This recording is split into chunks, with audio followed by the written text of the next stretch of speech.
Okay, we had a little late start. I will go ahead with the introductions. So about myself, I am Janardhan. I work for Dell EMC, but whatever I do as a meetup is most personal. We started off this meetup in December 2015. The main purpose is to bring the community together. It is not for profit or no other intent, no commercial intent for this project. I just felt that JavaScript is awesome. I've been using it, though I don't code right now as much, but it has been awesome for quite a lot of years. It has survived almost the many years it has survived. It's equivalent to Python in terms of the age. It's so imperfect that people will had tough time in terms of debugging JavaScript, though they write it quite easily. I love this language, so just for the passion and love for the language, we started this group. I encourage people to community to contribute, so that is the real purpose of it more than my introduction. I request people, there are various ways you can contribute. It could just be in terms of, there are the various volunteers who have been helping. They are equally passionate, or they want to give back to community, whatever their learnings are. There are few people who contribute to Slack. Whenever there's a question, there are the people who answer back. That is technically they can contribute. There are people who moderate the groups, whether it is WhatsApp group or something. Technology is an advantage, and sometimes we get so much of spam. Suddenly you get a link, a dating site, which is nowhere related to JavaScript. So there are people in the group who support help that, because I will not be checking the 24/7 things. So there are a lot of people in the community. Even the idea in terms of doing video streaming and starting YouTube all came from the community session that we are doing. Today, for the very first time, we are doing the live streaming, where I never tried it earlier.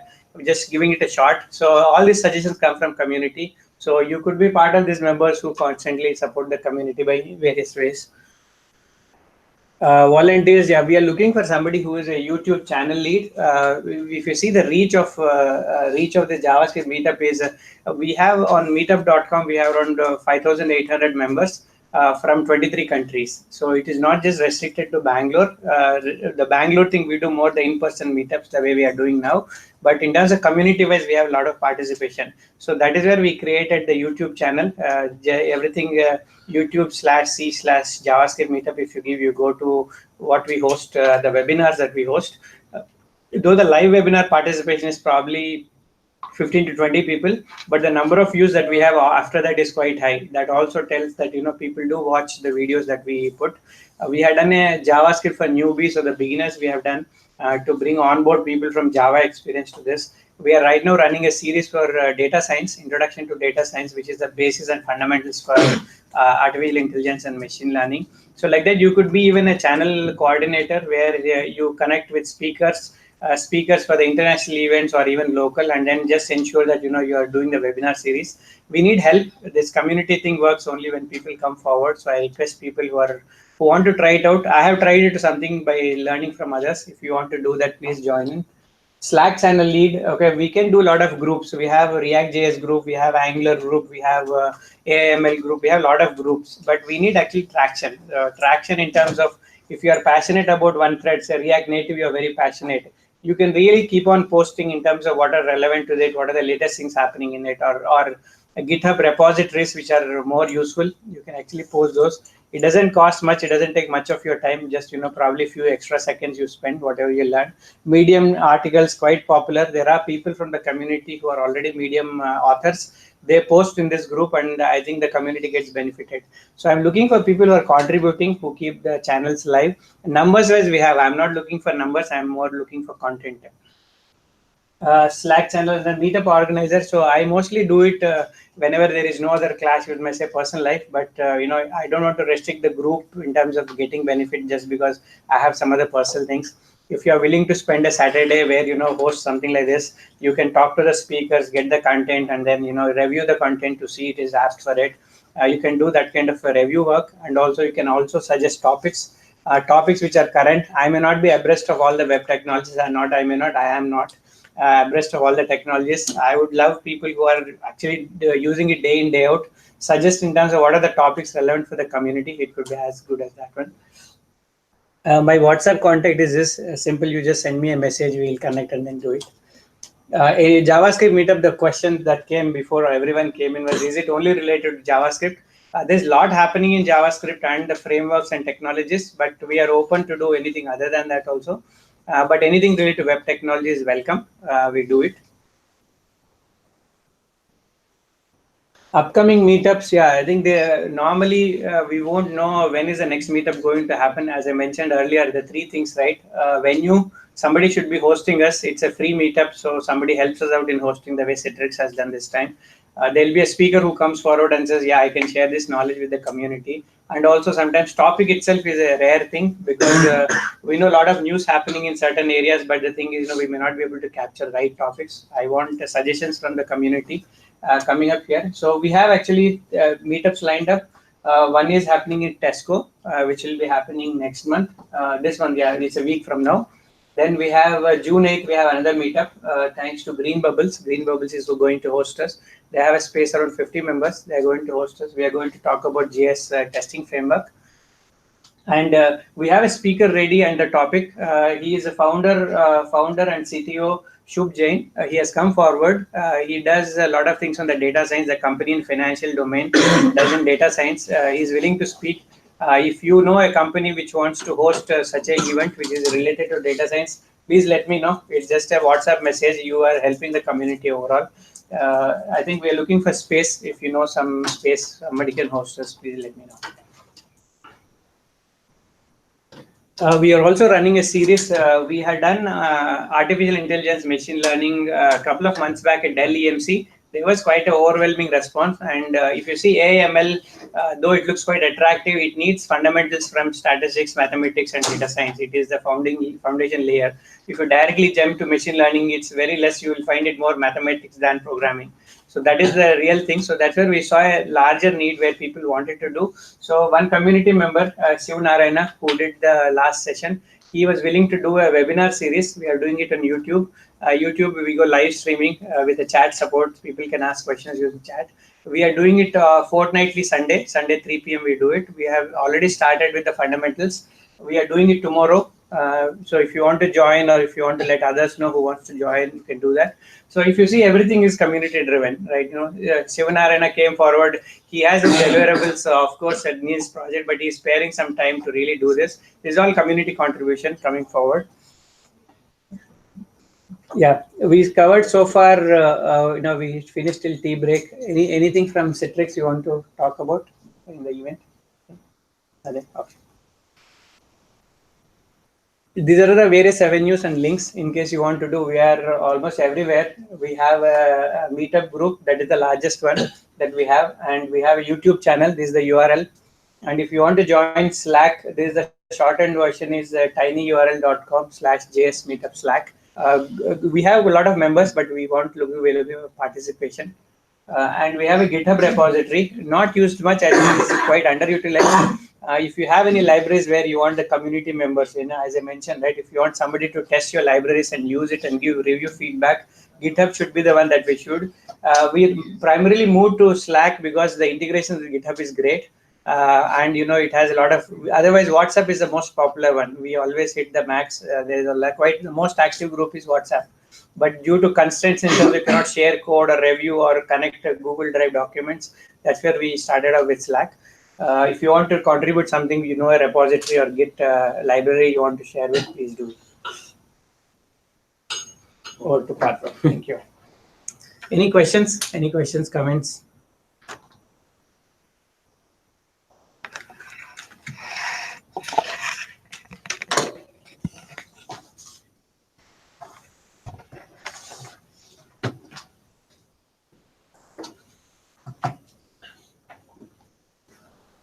Okay, so before even starting, a few lines on myself.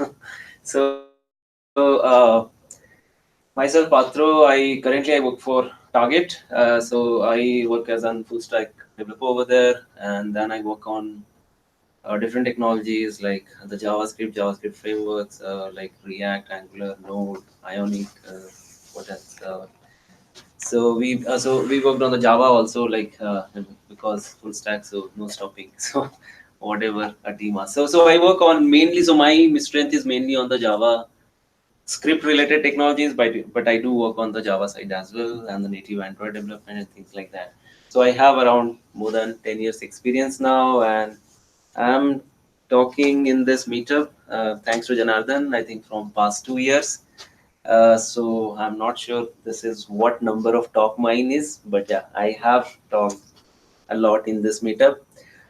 So that's on me. Okay, apart from these all professional things, I do write blogs also. So if anyone is interested, they can follow me on medium.com. I mainly write on JavaScript and related technologies. So there are few blogs which are quite popular as well. So today what I am going to cover is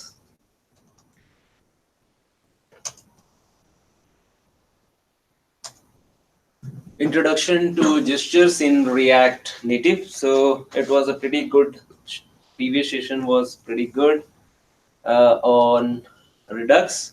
So now we'll shift the gear towards understanding how gestures work in React Native.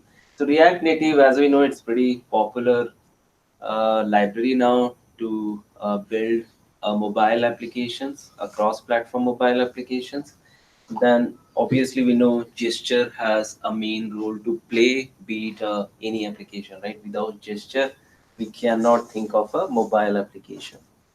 So what is gesture? So I picked this line from Wiki. What they say, a gesture is a form of non-verbal communication or a non-vocal communication in which visible bodily actions communicate particular messages, right? So if we think that in terms of our mobile applications, yes, we do that. So we swipe it, we tap it, we scroll it, and application understands what it has to do. So that's all about gesture. So when we interact with mobile apps through mainly a different form of touch. So that's a so then what are the common gestures on mobile apps? As I mentioned, tapping on buttons, scrolling a list, zooming on map, swiping the pages. So these all are we generally do on a mobile application. Then mobile application understands what it has to do based on these user actions, right? So now we'll understand in React Native what all components are there, what all libraries are there, what all methods are there, what all properties are there, which helps us to do these things pretty easily. So even before that, I want to spend a little time on setting up the React Native app, which I've already did, but I wanted to show what I did. I used Expo. So Expo is pretty cool. I personally like Expo much because it reduces a lot of jobs, especially for testing the application or presenting the application. So list Expo is just and it's the fastest way to build an app. So what I did to do this setup, so it's pretty fast to set up a React Native project. So you just have to run these 3 lines. Expo init your project name, then go inside the project and the Expo start. Once you do that, what it does, so I have already did it in the command line. So once you do that, it generates something like this, a barcode. Then you have to download a Expo client on your mobile application. So there is you can see there is an Expo client is there on my mobile application. So I launch that client, I scan that barcode, and then boom, my application is here. Welcome to Meetup, and this is where my application is. So so few years back, I never thought a development will be this easy. So this is like few commands and your application is running on a mobile application on your mobile. Obviously, to do a release, you have to go through actual build process and you have to generate APK and IPA. But for testing, for demonstrating, this is like super cool. You don't have to install it. Don't worry whether SDK setup is there or not, you are on Mac or not to build an iOS. No worries, first test it like this. Once everything goes well, then we can generate an APK through our CI. So now development is very easy and my setup is done. I just ran these 3 commands, what I mentioned, I have highlighted here. And your application will be running. And then if you go and do some changes. Welcome to our JS meetup. If I save it, if I go back to my application, oops.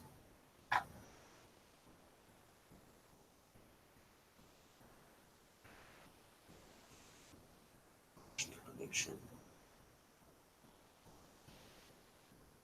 Okay, it's lost the connection, but it has already updated.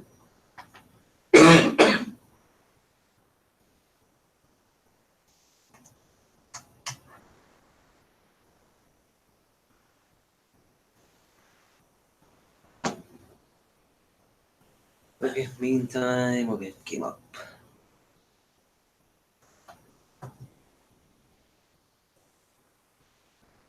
Okay, so welcome to JS Meetup. So it's pretty live. You once updated it, rebuild it, and push it, you can see it. So only consider it your so it works through a Wi-Fi network where it pushes because our local host server is running on my machine and client is there. It pushing that over there because that client is basically downloading this guy. So you have to be on same network, your mobile and desktop to run this. Okay, so now back to our native React Native understanding. Okay, so that is something I have mentioned here. React DevTools. I like it. Okay, so this expo also has pretty good stuff, especially for debugging and stuff. So if you just shake it, so you can see something has come up. Although this also has come up, but yeah. So you can see the debug option has come, and then I can click on anything called debug JS remotely. Cool. My Chrome has opened over here, and then I can do the debugging. I can see that application over here. You can see this is your there. React Native JS code runs. Oh, now it's not this guy.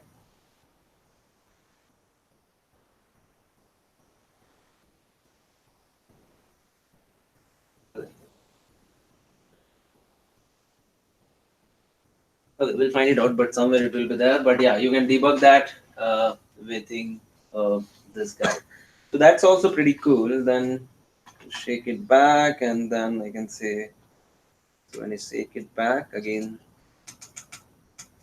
this guy come up. Then I can say stop. I don't want to debug. So debug sometimes slows it down, so that's why I stopped it. Your entire live reload process. So, but you can do that. So there's a feature, or you can use this plugin, not the plugin, sorry, the library, which is called React DevTools. So this React DevTools, once you install and once you run it on this, so if I go back to my application and if I just run this guy, so you can see it's connecting to React and I got some debugging again here. So these are pretty cool because whenever I try to learn a library, first I see how to test it, how to debug it. First you have to understand that. So once you do that, your development life will be easier. So I did all. So we did all this. So that's so we'll stop that. We don't to do any debug now. Okay, so we'll go back and we'll understand more on gesture. Oops. Okay, so there are few popular components which React Native provides, although we don't realize it when we use button, but it's also a component which can detect touch, right? So button is pretty popular component in React which can detect touch. Apart from button, there are few other also like touchable highlight, touchable native feedback, touchable without feedback, touchable opacity. I'll cover this, but these are also the components available by which we can do a touch operations. And what are the differences between these two? Let's go and see some examples. So to do it fast, I have already done this yesterday. We'll just run it and we'll understand it. So this, if you see, it's a already generated app. What you're seeing over here, and I just have one file which I have to worry about, app.js file, where everything is happening now.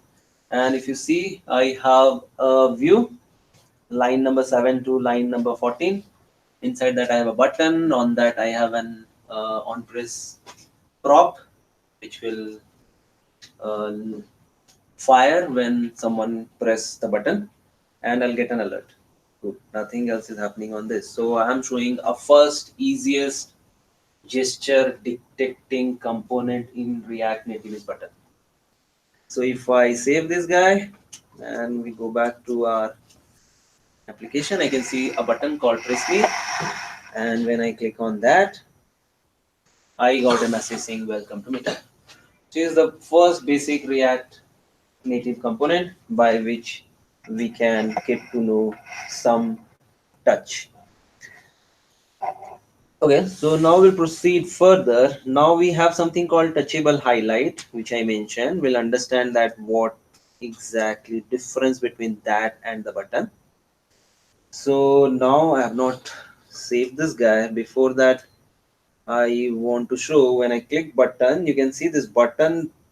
It's not giving me a feel of click only because there is an action associated with it. It gives a pop-up. But what this guy will do, so if you see this code is almost same, only with the button we have replaced that with now a component called touchable highlight, right? So what it does, it gives it highlights it when you touch it. So that's the whole difference. So this, and the best part is it has a lot of properties. So we can create a customized button how we want it should behave based on touch. So that all React Native providing by default. So you can have a lot of props on this, and there are some, and based on those props you can change the stuff. So now if I just put touchable highlight and if I go back to my code, so now if you see, if I click this guy, you can see it's getting highlighted. I have clicked it. I clicked again. I clicked. So if you see, it is getting some feeling like it has touch. So it's like better user experience than your normal. So we can improve the highlight colors. Everything. So there are props are available. Default props are there to touchable highlight component. You can just enhance it to the label how you want.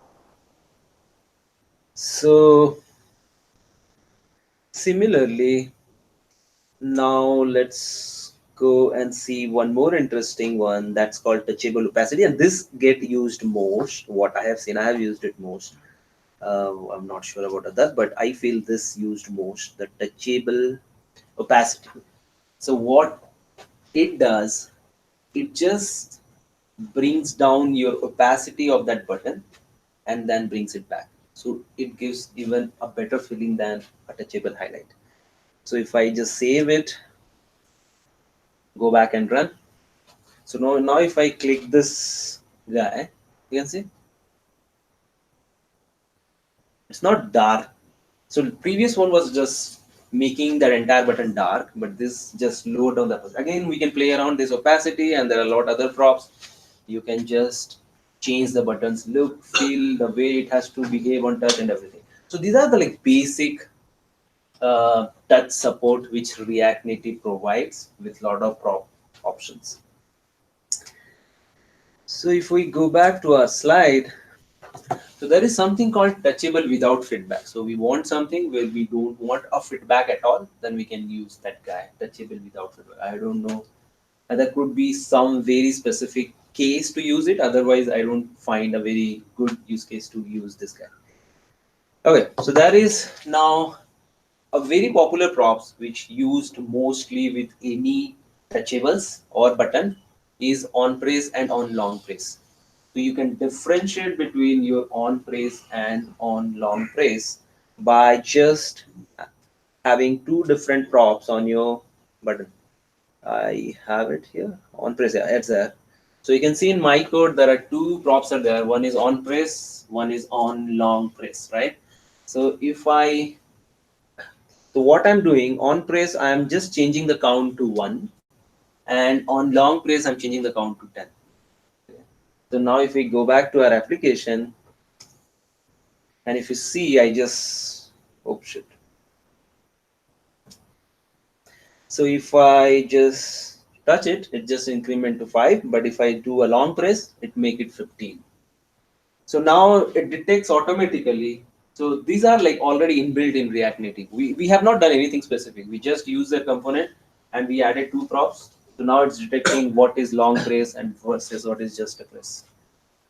So these are pretty popular and widely used, commonly used components. So let's go back to further.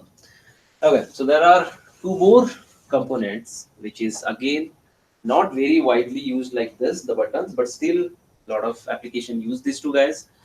That is ScrollView versus and FlatList. Why you put versus? Because job of both high level is same, but behind the scene they work differently. So ScrollView simply renders all of its React child components at once. So let's say you have 100 or 200 rows of data, and you just some component got it from service, you just bind it to a view, then it just boom, everything comes to your view, and then you can keep on scrolling, and you see everything. But how this flat list works, works a little smarter way. Whatever it appears on the screen, based on the screen size, it understand these many rows only a user can see at that point of time. It only renders that. It doesn't render top and bottom. When you scroll, it keeps on adding, keeps on adding. So this flat list used more like if you have a retail application where you want to show 500 shirts which match with red color, then obviously you don't want to load entire 500, otherwise your application will stuck. It will slow down, right? So FlatList is a better choice over there because it smartly decides how much it has to load. In that case, it saves the memory and the processing time. So if you have a smaller list, ScrollView is a good option. If you have a very big list and dynamically your model is keep on populating based on how much the user have time to see all the list, it keeps on adding them. So that's a difference between a scroll view and FlatList. Okay, and again, these two are pretty rich component. They have like lot of props available to play around and customize the scrolling experience. I have few example on that. Although we might not detect because it does very smartly behind the scene the scroll the flash. So this is Can you go to light mode instead of night mode? oh, okay. I'll do that. Da-da-da-da-da. Theme. Theme. Preferences. Color theme. Light Visual Studio. Yeah, This is perfect, good, right? Perfect. Thanks. Is it better here? It's better, right? Okay. Sorry about that. I like the dark. No, I know. Normally we're coding. So, so this is scroll view, and you can see I have hard coded a lot of technologies in that text. And if I just have to render this guy, which is already rendered because I have all, so you can see this is coming like this. But what happened behind the scene, that entire view has loaded because I'm using scroll view. And once I scroll through, I can see all the stuff, right? So if I, instead of scroll view, if I just use the other guy,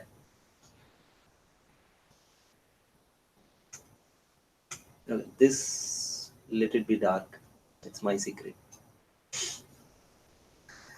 So, so if you use FlatList, FlatList is a bit different. If you see, I cannot just replace scroll view with FlatList.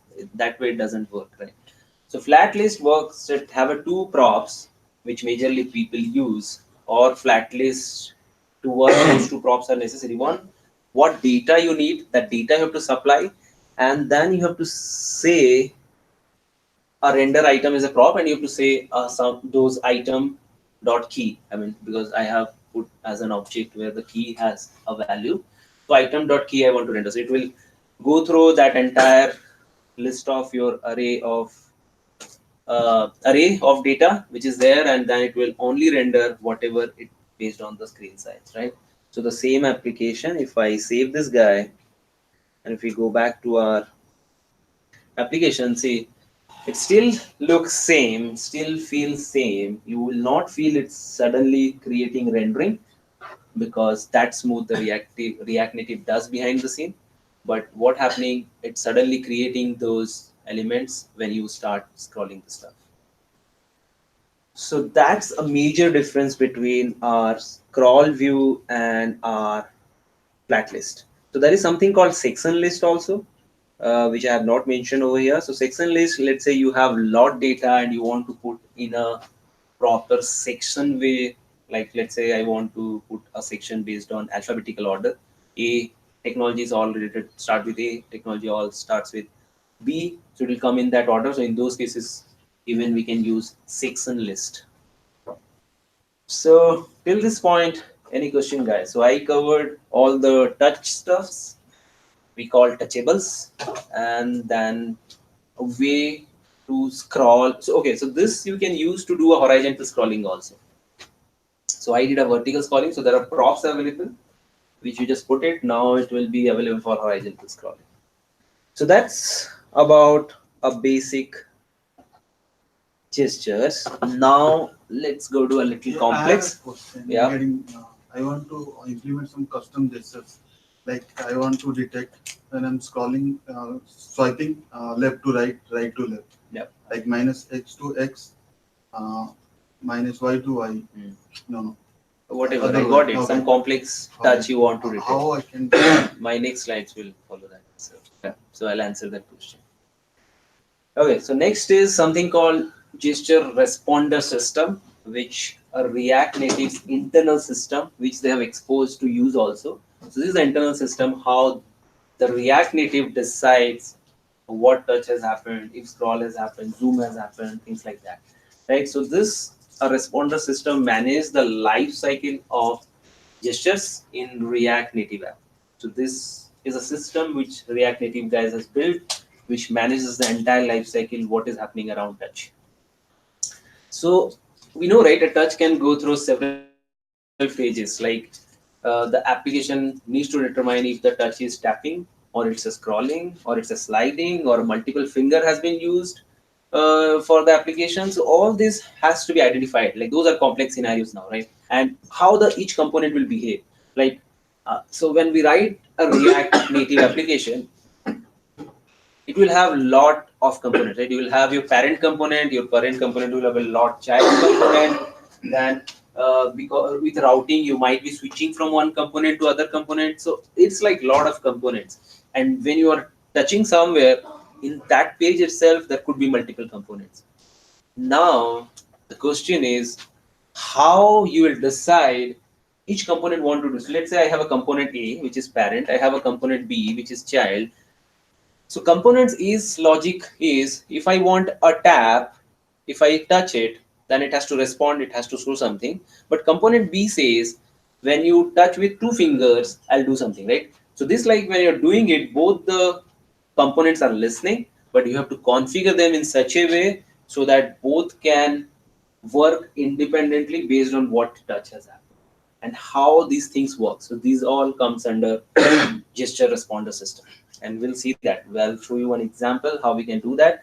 So this guy allows components to negotiate the multiple gestures. So they decide which component has to be active when something is happening. So a component can voluntarily say, hey, this is a touch I am looking for, I want to do something, you don't do it.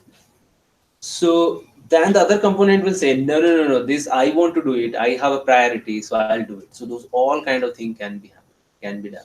So like the parent can say, no, I don't care what you child guys are doing, I want to override it. So the all thing to do, they have provided the entire lifecycle hooks. So you can tap on those hooks to do these kind of things. So that's what the last line say. It allows components to negotiate the multiple touch interactions without any additional knowledge about the parent and child component. I don't know what they are doing, but this is a touch which I want to take an action. So that's how the component talks. So this is about a responder lifecycle. So these are the two methods. Sorry, not the props, which are actually derive the entire gesture responder system. So the first, if you see, it's saying on start should set responder. I like this because they named it in such a way. Once you read that name, you understand what's saying. It's saying on the start of an application, I want to set the responder. That's what the component will say. So does this view want to become a responder on the start of a touch? So anytime the touch has happened, that's a start of a touch, the component can say voluntary, hey, I want to become a responder for this touch. Voluntary, they can say it. Or a component can say, okay, if something move happens, like that's like on move should set responder. So component can say, hey, I want to respond if a move happen on a screen. So for that, there is something called on move should set responder. So these are the two things when component voluntary say, I want to do something. Okay, so apart from this also, there are lot other life cycles are there.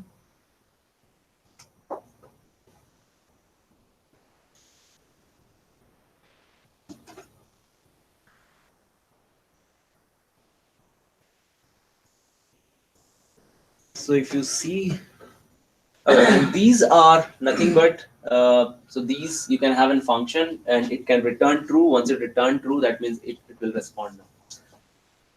Okay, similar way, there is something called on responder grant, which I've highlighted now. So this is like the view is now responding for touch events. So this is the time to highlight and show the user. So let's say first the component said, hey, if some touch happen on the start, I want to respond.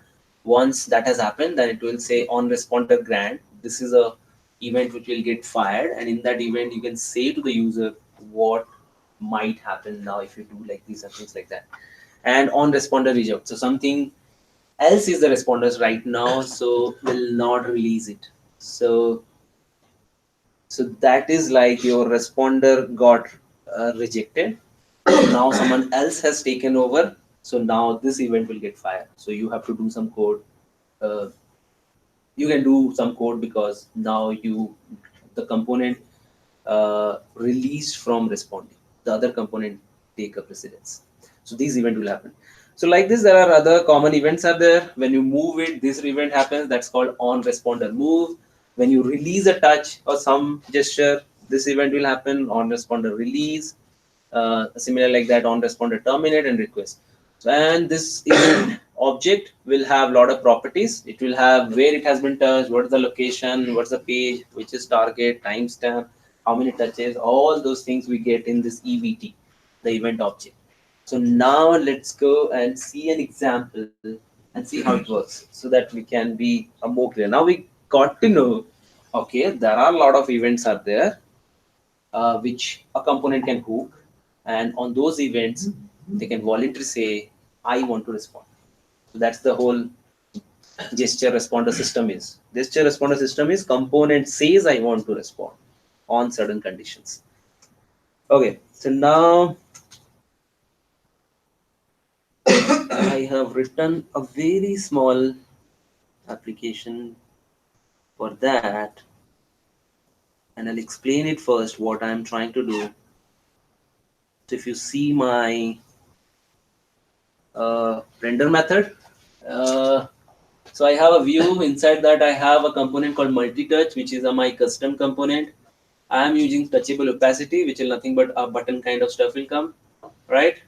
And then on press, I'll show some alert. And then I have a text inside that where I'm saying RSVP here.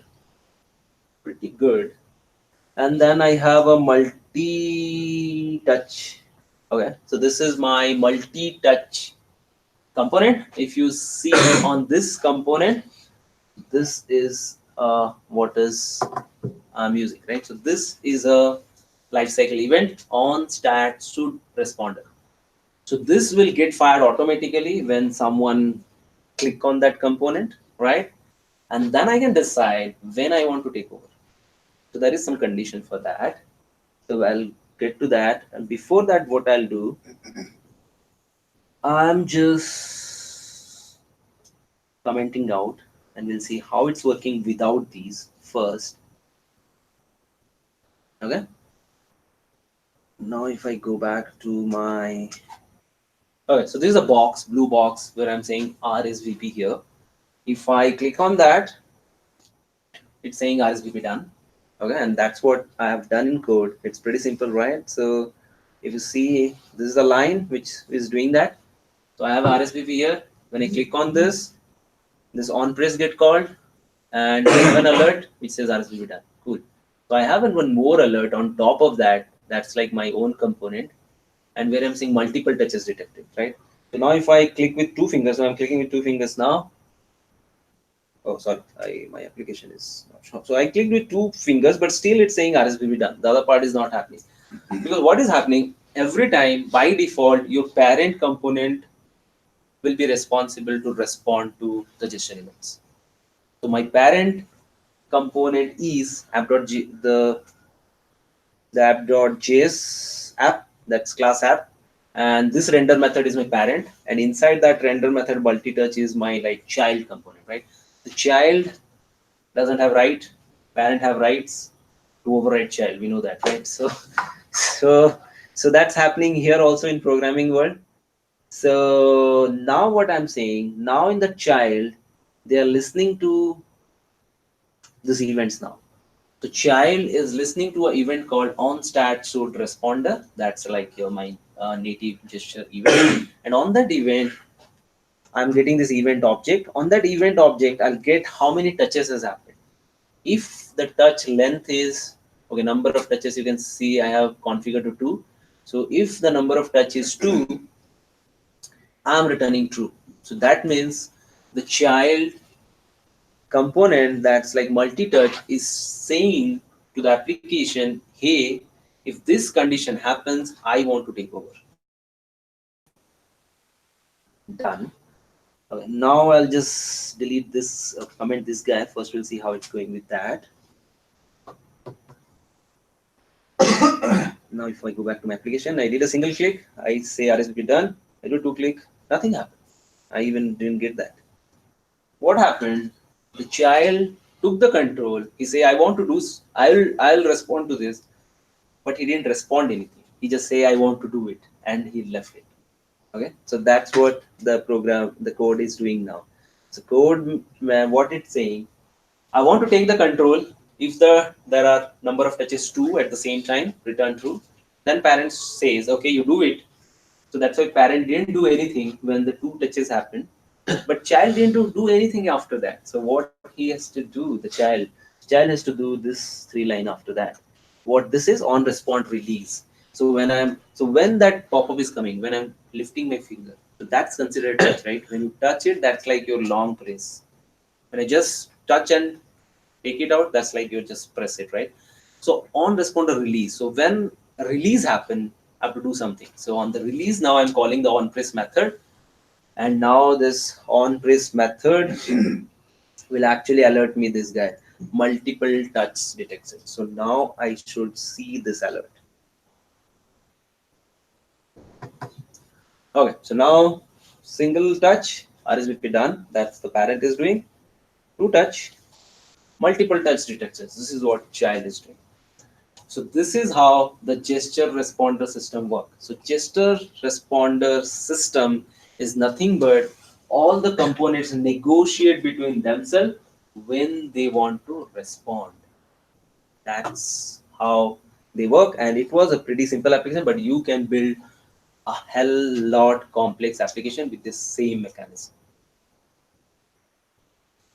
Clear? As of now, it all looks good, or any doubt? Okay, cool.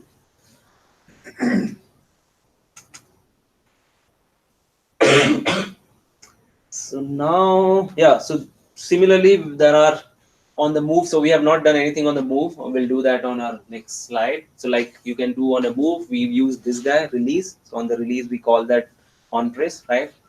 And then you can say on the termination what you want to do, and reject what you want to do, on grant what you want to do. So a lot of these events fire one by one, and you can tap on those events, and that event gives this entire object. You can see this, the ID of the touch, the location, the page, the target, the timestamp, touches, everything, you get it, and then you can play around that, and you can say, hey, this is my touch. Okay, so with this, what's next?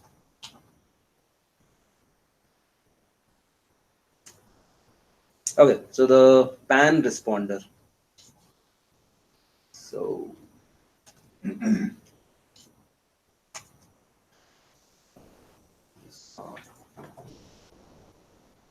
okay, so pan responder is what now? So this is a wrapper on top of gesture responder system. So you can still use gesture responder system, but the most of the application, most of the developer, they use this guy, pan responder, because it's little powerful than gesture responder system because it's a wrapper on top of gesture responder system.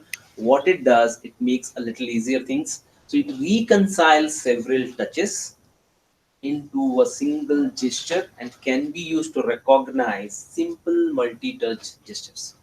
So that's a benefit of pan responder. So gesture responder system is like core native React, how that's their library, and they also use that and they have exposed to use also. This is like more of a developer friendly APIs and the props and the events which we can play around to again detect the multi-touch gestures. So did it answer your question? The previous one you want to do a lot of stuff. No, I want to know how you are detecting somebody swiping swiping from left to right and somebody swiping left to right, right to left. Okay. How you will detect that gesture? Okay, so that my next example hopefully will answer you that. So okay, so one best thing with pan responder is it has something called interaction manager which works behind the scene. It handle to block long range US calls that interrupt the active gestures and making your gestures work well without any interfaces. So sometimes what happens if any long group chase call is going on, then if you do some touches, it might not respond because the thread is already blocked by some other guy. So this pan responder works pretty well in that. So they have something called interaction manager. So they run a kind of parallel loop. So okay, that chase running is going on. Okay, let it go, but I still detect the active gestures which is happening on the application. So this is one of the advantage when you're using when you're trying to play around with gesture on a complex applications where a different touches mean a different to an application at different screens. Right, so the pan responder have also a similar kind of uh, lifecycle hooks or methods. It says same on start should pan responder, on move should set pan responder. So this is like a component which will listen to these events. They will say, okay, so when start happens, start of the touch happen, I want to respond. When move happens, I want to respond. Then there is something called start should set pan responder capture, and there are a lot other.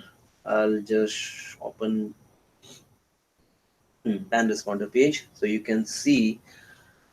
This is pan. So the biggest difference between the gesture responder system pan responder, not a difference. This is like a superset of that. So it gives you one more event to play, one more object to play around. So this native event, what we're getting, it's exactly same what a gesture responder system was giving and what pan responder gives, but it gives one additional stuffs also. So it gives the exact coordinates. So if you see the gesture state, there's the other object which comes as part of when that event happened. You can see the move x, the move y, which says the latest screen coordinate of the recently moved touch, then the xy coordinate, then the accumulated distance of the gesture since the touch has started, current velocity of the gesture. So lot more information now to play around. So now this is capable of even detecting a lot complex gesture scenarios, right? Because it has a lot more data to play around with now. So similarly, the methods are pretty similar what these guys were having. This okay. So if you see, these guys are almost same. If you see on pan responder grant, on pan responder move, so you just make it clear. So these are the event predefined methods. When you just register for them, whenever they happens, that block will get called and your function will get executed. That's how it is, right? So, and similar thing on responder release, terminate, and native responder, right? So these all things are already there. So now I have I have an application which is a lot complex than whatever we have seen as of now, and that does a lot cooler stuff than this guy. Okay, so what I'll do? Okay, first I'll copy it, then we'll explain. Okay, this is my app.js. I have one more file called navigator.js. So I'll create a new file. Navigator.js. Save.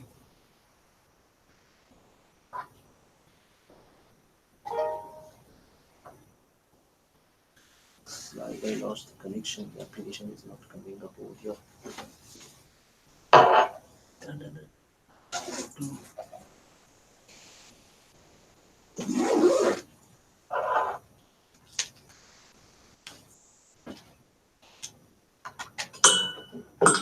I will show the application first and then I'll explain what's happening. For that, application has to load. Cool. Okay. So this is the application, little complex application, whatever we have seen it now. So you can see this is the first screen. This is screen 1. I have a button by which I can move to screen 2. This is screen 2. I can go back or I can move to even screen 3. So let's go to screen 3. And now from here I can just go back. So if I click on back, I'll go to screen 2. When I click on back, I go to screen 1. Okay, so this is what this application. Okay, now where the gesture is coming on. Move to screen 2. Once it moves to screen 2, now in its stack, now it has two screens, right? It was in screen 1 and now it is in screen 2. So when I click on back, it's going to screen 1. So in its state management, what I have did,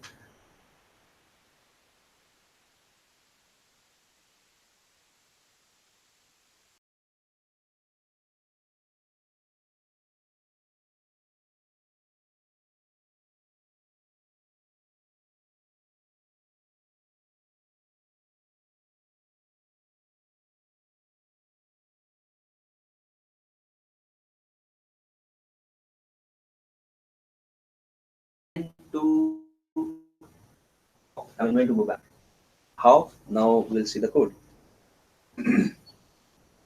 Okay, so before that, a general description. What I have app.js is nothing. It's very, very simple app. Okay, I'm using one module called Navigator, which is by which I'm doing a navigation. I have a routing concept over here, so I'll explain that. So if you see this application, it's pretty simple. I have a screen 1, which is that screen 1 what you're seeing. This is the code for that.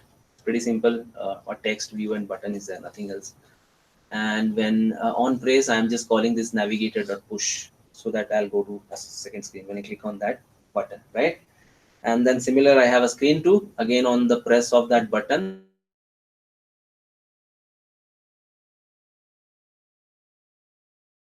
move to screen 3, only come to back. So I just have pop. So when I do a navigator pop, literally everywhere on back I do. Simple. Navigator is nothing but it's an module which provided by and where which you can go between screens. But I've used a route module also by which I have defined, okay, I have these 3 components and default when application launch, I want to go to screen 1.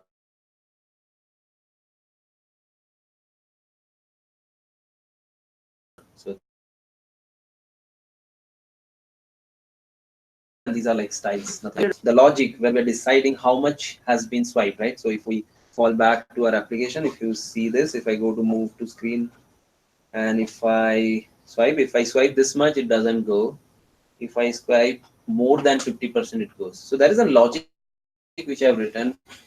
So you start responding, okay, and you take an action when this is that. So if you okay, so how the pan responder happens in the pan responder, you have to do a pan responder dot create, and then you will get an object to play around with. And inside that, this is a method which is doing a matching on move should set pan responder, right?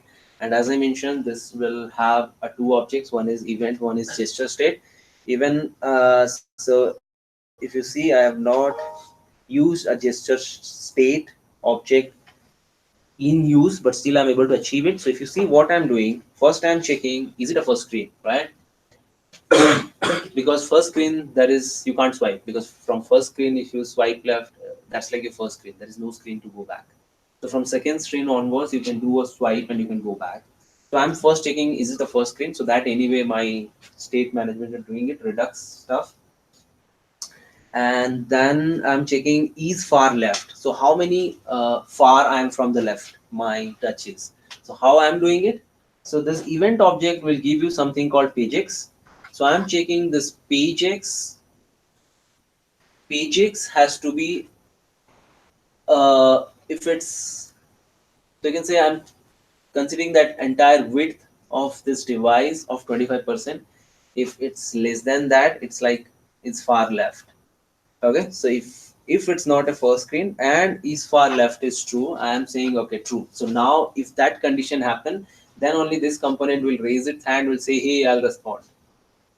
So that's what is happening in our application. It start responding when, sorry, not in this. So when my touch is, it's feeling 25% of that, it start responding, but it's not doing any action if I leave it here. Okay, why it's not doing? Again, a code for that. So if you see on responder move, so when I move it, what I'm doing, so there is something I'm using animated value. This is again one uh, stuff from React Native only, which I have imported. It's one more component. So in that component, so that line you are seeing, right, where I have set an offset where you can see both the screens simultaneously, right? So that's what is managing by animated stuff. So that animated, I am passing the movex.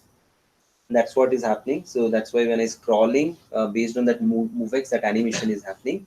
And when I'm releasing it, when I'm releasing this, when I'm releasing my touch, this code is executing. Again, this event is firing on pan responder release. And there again, I have some math. So I'm saying if my gesture state movex is greater than width minus 2. So it's entire width. If it's more than minus 2, that's 50%, right? If it's more than 50%, then you handle pop. Handle pop means you go back to previous screen. Handle pop is nothing but it's doing a navigator.pop. And if not, then what you do, you don't do a pop, and but you do that animation in 250 milliseconds. So you set the offset to 0 in 250 milliseconds. So that's why if you see here, I'm swiping, it's not going suddenly, it's taking its time, it looks like it's going, right? So that's happening by our animated stuff. I'm handling that. So I'm saying if when touches happen, if that movex which I'm calculating now, I'll get to know in this point, my code get to know what is that movex position is. If it's at less than 50% of the screen, you don't do pop. If you don't do pop, what you do, you just set that offset to 0, means that line which is offset, right? But do in gradually. That's why it's going like this smoothly. If it's more than say 50%, again the similar code is there, release, you pop it. Pop is happening, but how that smoothness is happening again? I'm using one more terminate, right? So this event again will get fire, and in that terminate event, if you see the similar stuff is happening, what is happening over here? Make sense? So this is nothing but animated.timing.start. So I want to do some animation, and this timing is a method which can take few of the properties, how you want to animate it, and then I'm saying start that animation. So To your question, this two objects which I get as part of an event fires has all the data to detect whatever touch you want to detect. But now the developer has to be smart enough and play around the coordinates to decide what to do and Is it possible to know from where the X coordinate starts? In yeah, screen? everything. So That's then what. we can do. So if you Right see now. this guy, the events, it has a lot data. You can see these are the data we're getting. We can. These Right is like now. lot data to get to know what's happening on your application regarding touch. And now it's all your own logic, how you want to respond to those. So these are so I want so in, okay. So I am using a lot of other stuff like animated and the navigator, but those are not the intention of this course. So I am trying to show how you can play around those gesture data which you get as part of those events, and you can play around that to decide when to do and what to do and when not. So now you can see now our applications are behaving differently on different touch, right? So if I just click on this guy, nothing is happening because I have not written anything on that. Only I've written when you do this swipe, right? So that's a power of pan responder. So pan responder gives you all the data to play around, and now you detect this is all your data related to touch, which is happening on the screen. Now it's up to you how you want to take that data and decide what you want to do. So this is pretty powerful, and in React Native you can do all those. So whatever the React Native does, none of other guys has provided things like that. So I have not seen it's there in Ionic, Angular, things like that. Yeah, it's No one. there. X, Y, Z. No, but not like these minute details are not there if you want to do. There are a few predefined stuffs are there. There are a few libraries are there which you can use, but React Native has given it uh, as a default library to that, which is pretty powerful compared to any other gesture mechanism system of any other library and framework. Okay, so with this, that's all what I have. So that's all about React Native gesture system, and most of the application uses this pan responder only. If you have few basic things, you can use those touchable components. And if you want to play around with, then this pan responder is a good guy to. Any questions, guys, which I can answer, or which I may not answer also. Like when we are connecting the device, when you are doing device debugging, can I debug the codes like created APK or IPA? So I connected, I run that application in my device. I want to debug the. So if it's a developer build, then your debugger is enabled. You can do that even with API. So this is not APA concept what we were showing. This is entirely different. So this is for a demonstration purpose or testing purpose it's used. But from this code, you can generate an APK or IPA, and then you can launch it on your device or emulator. No, I want to debug the So if it's JavaScript codes. yeah, you can do it. So that is so you can open Chrome, and Chrome you can see that device will show up which you have deployed to, and then when you go inside code you can put breakpoint, everything you can do I it. think it gives only it is written in I don't know React Native, but if it is written in Angular, it converts those things to JavaScript. You cannot see the TypeScript codes there in the source. Yeah, so because in the Ionic what happened, your transpile come into picture, Yeah. so they convert it to, but still so Ionic itself they have a plugins you can install in Chrome, Okay. and those plugins are capable of uh, what you can say retranspile and get the TS code out of that, you can still debug those. But with React Native, it's not an issue. It's in JavaScript only, so there is no TypeScript concept. But Ionic have that. Yeah. But you can still debug the TS code. Any? So this was capturing a single finger move. So what like if I want to create some zoom in, zoom out with two finger.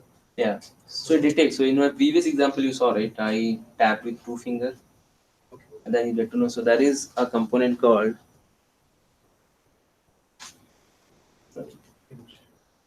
not component. So this touches. So in the native event you get something called touches. So it detects how many touches happening. So if you're zooming means you are using 2 touches. So 2 touches that each side now you will get 2 coordinates as well, right? And then they get to know ki, based on same you will get the data, and based on that you know there are 2 touches. Now you can decide you want to zoom in.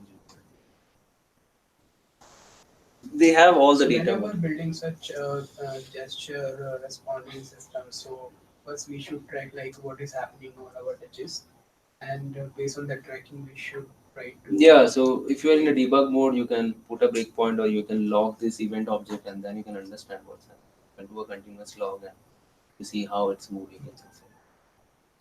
Or you can put a debug point, you can keep on checking the values. Very helpful session. So, thank you. Any other question, Yeah, guys? my question is on that list view.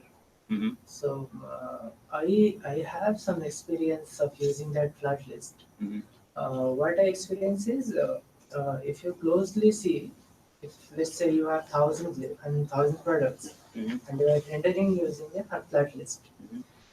So if you scroll pretty fast, actually what it feels like some kind of janky feelings, like those items comes to the screen little slow. It's not Okay. like I mean native. So, yeah, I In got the native point. it will comes up really fast. I mean, So, to solve what problem people do, if you have seen any retail website, right?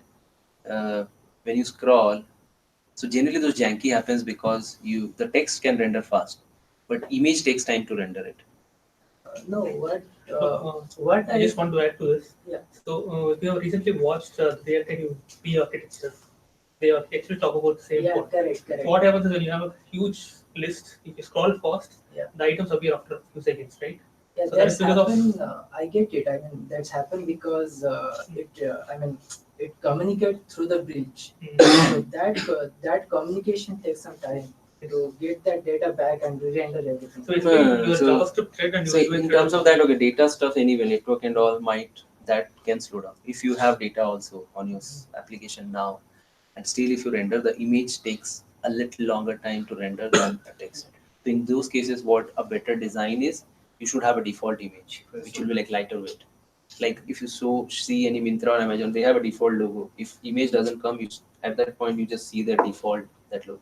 They call it as a placeholder. Or even they have few guys what they use I forget that term, what that programming called. So you have a similar layout without any data, like gray boxes. Simmering effect, like in Facebook. It's like just a gray box. Okay, so if you have a structure like an image, a text behind that, and a price, then that will be gray. Then will be a little rectangle gray, then a square gray, then a smaller gray. So it will come all gray. Yeah, So it doesn't look that's bad. interesting. It will be And then there, once they your start data filling. will come, it starts filling it up. So those will be like your default value, and then there will be a condition when you get the data, just populate it. So those condition, if it's there, right, you'll not feel that because it has something to show, and those are like pretty fast to render because those are nothing but could be any of your canvas object or simple PNG files and things. Is already there in your application. So those are the thing which can be done to avoid these kind of things. Even the network latency also you can cover in this design. So if you just try to render, yeah, that issue will happen. For images, I guess there's some interceptor kind of concept is there. So with that, partial image can be shown. That can be like clear once it's loaded fully. So some sort of. Yeah, so as of now the thing, they just show the layout. They don't show anything. So you get to know okay, some image is going to come, but no image will be there, or some default whether logo or things like that. If shirts like some default shirt, default matlab a gray kind of shirt is there, which is not actual shirt. So those are the like design. So some problem in application development you have to resolve through a design change. Everything cannot be covered with just a code change, and these things are bound to happen. So the design change help to resolve these kind. Any other questions, guy? All good? Okay, thank you all.